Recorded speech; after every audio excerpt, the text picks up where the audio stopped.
আওয়ামী লীগের সময়ের থেকেও খারাপ কোন জায়গায় হয়েছে? আওয়ামী লীগের সময়ে বিরোধী দলের নেতা কর্মীদেরকে কারাগারে নেওয়া হয়েছে, আদালতে নেওয়া হয়েছে। তাদের পক্ষে যে আইনজীবী দাঁড়িয়েছেন কোনোদিনও তার গায়ে হাত তোলা হয়নি। এবার কিন্তু তাই হচ্ছে। হ্যাঁ, অনেকে বলবেন ওটা ইমিডিয়েটলি আফটার দ্য মুভমেন্ট, ওই সময়ে অনেক বেশি মানুষ উত্তেজিত ছিল, মানুষের ক্ষোভ, ঘৃণা, রাগ অনেক বেশি ছিল।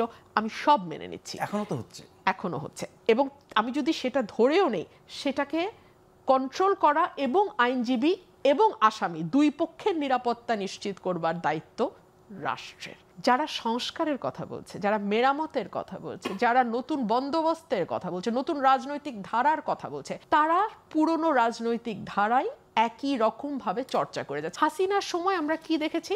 একই মামলা হুবহু সেম, আসামির নাম পরিবর্তন করে একই মামলায় শত শত শত শত হাজার হাজার কর্মীকে গ্রেফতার করা হচ্ছে।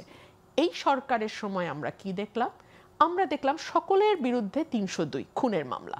যেই লোকটা পার ব্যবসায়ী, যার বিরুদ্ধে হয়তো মানি লন্ডারিং এর মামলা হতে পারে, যার বিরুদ্ধে জ্ঞাত আয় বহির্ভূত সম্পদ অর্জনের দুদকের মামলা হতে পারে, যার বিরুদ্ধে শেয়ার বাজার ৯/৬ মামলা হতে পারে, তার বিরুদ্ধে হয়ে গেল ৩০২ এর মামলা। এতে কি হলো জানেন?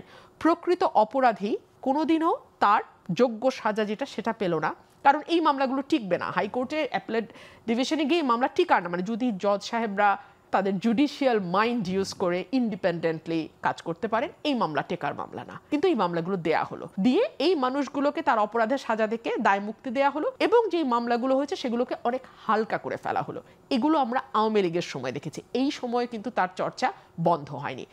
এবং আপনি যখন রাষ্ট্র ক্ষমতায় গেছেন ওই টার্ময়েলের সময়, আপনি জানেন যে আপনাকে কি হ্যান্ডেল করতে হবে। আপনি কোনো স্মুথ পাওয়ার ট্রান্সফারের মধ্যে আসেন নাই।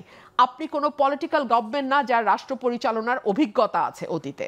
সুতরাং আপনাকে নানান রকম অভিনব ঘটনা ফেস করতে হবে এবং সেটাকে ডিল করতে হবে। এটা মাথায় রেখে আপনাকে করতে হবে। দিনের পর দিন কিন্তু আইনজীবীদের উপরে আমরা এই ডিম ছোড়া, মারধর এগুলো আমরা দেখেছি।